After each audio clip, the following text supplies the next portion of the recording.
Now that my Ameriglo protector sights have been installed on my G48, I did want to show a side-by-side comparison with the Trijicon Bright and Tough iron sights that I already have installed on my G43 that I had purchased secondhand. So just real quick, both guns are clear, no magazines, no round in the chamber, no round in the chamber. So looking at this, reason I went with the Ameriglos, especially with me being such a big Trijicon fan.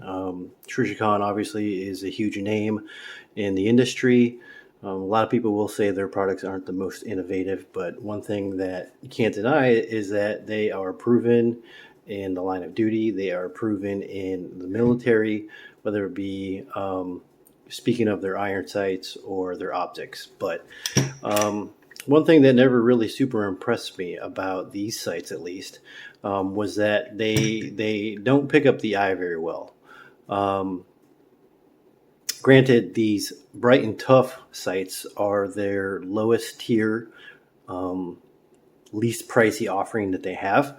They do also offer their HD series and their HD XR, which has a lot bigger front sight circle, much more like the Ameriglo and larger than this. And difference though is, while these Ameriglos cost me $55 on Amazon, free shipping, doing a little bit of Googling, looks like these Bright and Toughs go for about $96, so almost double that.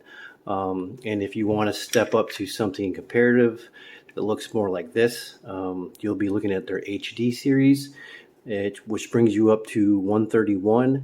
And the HD XRs bring you up to about $149. Now, that said, I do also know that there are rear dots, tritium dots in the rear sight on those, and these Ameriglos do not. But just price-wise comparatively, these are very far apart. And just my opinion is that when you bring your sight up, you bring your gun up to your sight picture, that orange dot just picks up the eye so much faster than that smaller white one. Now I'm going to move to a dark area and show a side-by-side when they're glowing. Looking at the side-by-side tritium performance between the two iron sights, the Trijicon being this 3 dots because they are all full tritium, rear and front, versus the Ameriglo, which only has tritium in the front.